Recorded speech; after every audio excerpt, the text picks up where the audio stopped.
mothers, caring for family members 24 hours a day and having to adapt to working and learning from home. Essential workers have faced extraordinary demands on their mental, physical, and emotional stamina. It's not surprising that many women feel they're being pushed into a danger zone, feeling unable to cope mentally. We can't control external events, but we can take steps to improve our own well-being and resilience. Andrea Bauer, one of the women whose stories are featured in this book, hit the nail on the head when she told me, "Following your program, I realized that I didn't need to degenerate at menopause, but instead, with adequate knowledge and support, I could regenerate." Even in a time of worldwide anxiety and uncertainty, that is so true. Cutting through the confusion and taking control. A few years ago, a friend of a friend posted on Facebook that she felt like she'd been hit by a steamroller.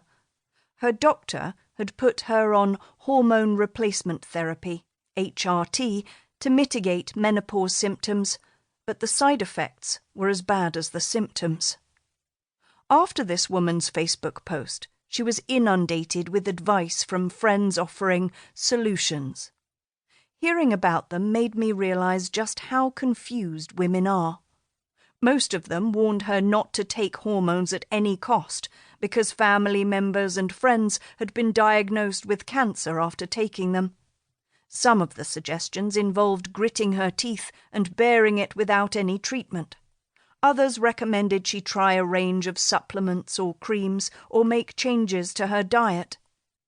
None of them got it quite right, but one of her contacts suggested that she get in touch with me because she knew that I had pioneered a scientifically based, non-drug approach that has been helping women overcome their symptoms for decades. I am amazed, frustrated, and angry that women are still in the dark, fending for themselves with so little direction at such a crucial time in their lives, especially when many of us have busy and challenging work and home lives. In my 2019 survey of 1,100 women, titled What Women Want, 82% were hunting online for solutions to their suffering without any clear roadmap or ability to distinguish good information from bad. In this survey, 37% of the women said they were given antidepressants for menopause. Of these women, 80% felt this treatment was inappropriate. Although 41% were given hormone replacement therapy, 14% of those women didn't take it out of fear.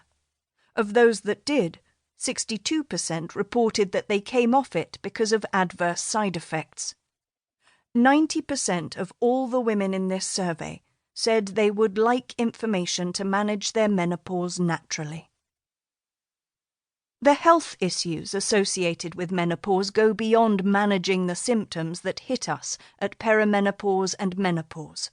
In the years that follow, as our estrogen levels decline, we are at greater risk of heart disease, dementia, and osteoporosis. 100 years ago, when women didn't live long past the age of 50, these were less significant concerns. But these days, when the big 50 is just the halfway mark for many of us, it's hugely important to keep ourselves in good shape and to avoid becoming reliant on a cocktail of drugs and hormones that often have adverse side effects. As a result, we can joyously embrace all the days we're blessed with, feeling confident that we're still in the driver's seat. Most of the natural wellness books I have written over the years are fully medically referenced. My drug-free approach is well supported by the medical literature. Much of that research might just as well be secret, though. Women are often left in the dark during menopause, asking their doctors and friends for advice, and not getting many answers other than suggestions of drug or hormone therapy, which, at best, should be considered a short-term solution. It's a scandal, and very